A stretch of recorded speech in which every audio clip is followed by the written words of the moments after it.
Episode 3 छाया का पीछा भाग 1। बूढ़े वैम्पायर को हराने के बाद रुद्र को थोड़ी राहत मिली, लेकिन उसे पता था कि खतरे अभी खत्म नहीं हुए हैं। वो जानता था कि बूढ़े वैम्पायर के और भी साथी हो सकते हैं जो बदला लेने की कोशिश करेंगे। माया और उसके परिवार को सुरक्षित घर पहुंचाने के बाद रुद्र अपनी हवेली लौट आया। हवेली में आते ही उसे एक अजीब सी बेचैनी महसूस हुई। उसे लगा कि कोई उसका पीछा कर रहा है, कोई छाया जो हमेशा उसके पीछे मंडराती रहती है। रुद्र ने अपनी शक्तियों को केंद्रित किया और हवेली के चारों ओर महसूस करने की कोशिश की। उसे कोई भौतिक उपस्थिति महसूस नहीं हुई, लेकिन फिर भी एक ठंडी डरावनी ऊर्जा हवा में तैर रही थी। उसने खिड़की से बाहर देखा, लेकिन बाहर सिर्फ घना जंगल था जो चांदनी रात में भी रहस्यमय लग रहा था। रुद्र ने तय किया कि उसे इस छाया का पता लगाना होगा। वो जानता था कि जब तक वो इस खतरे को खत्म नहीं कर देता, तब तक वो सुरक्षित नहीं है। उसने अपनी तलवार उठाई जो उसे बूढ़े वैम्पायर से लड़ाई में मिली थी और हवेली से बाहर निकल गया। वो जंगल में चला गया, छाया का पीछा करते हुए।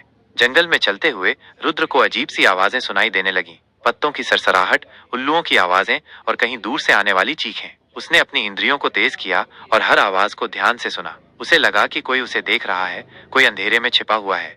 अचानक रुद्र को एक तेज हवा का झोंका महसूस हुआ। उसने पीछे मुड़कर देखा, लेकिन वहां कुछ नहीं था। फिर उसे एक धीमी ठंडी आवाज सुनाई दी। रुद्र कुए। आवाज ने उसका नाम पुकारा। भाग 2।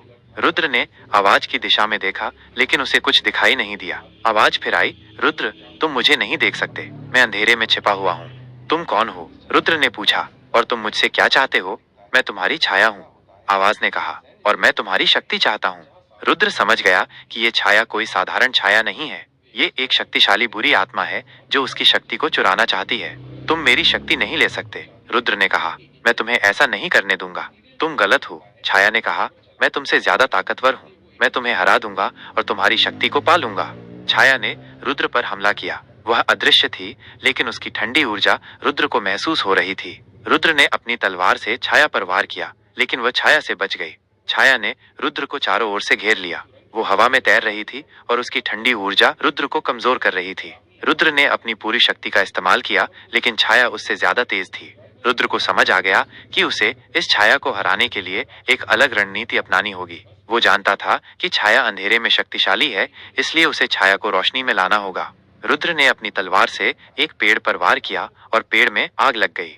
आग की रोशनी में छाया दिखाई देने लगी। वो एक धुंधली काली आकृति थी जो हवा में तैर रही थी। भाग 3।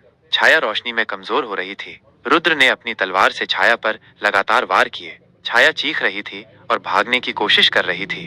तुम मुझे नहीं हरा सकते, छाया ने कहा। मैं वापस आऊंगा और मैं तुम्हें मार दूंगा। तुम कभी वापस नहीं आओगे, रुद्र ने कहा। मैं तुम्हें हमेशा के लिए खत्म कर दूंगा।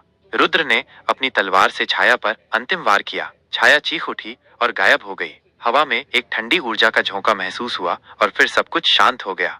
रुद्र ने राहत की सांस ली। उसने छाया को हरा दिया था, लेकिन वह जानता था कि अभी और भी खतरे आने वाले हैं। उसे अपनी शक्ति को मजबूत करना होगा और अपने दुश्मनों से लड़ने के लिए तैयार रहना होगा। रुद्र हवेली लौट आया। वो थका हुआ था, लेकिन उसे पता था कि उसे आराम नहीं करना चाहिए। उसे अपनी हवेली को और मजबूत करना होगा और अपने दुश्मनों से लड़ने के लिए तैयार रहना होगा।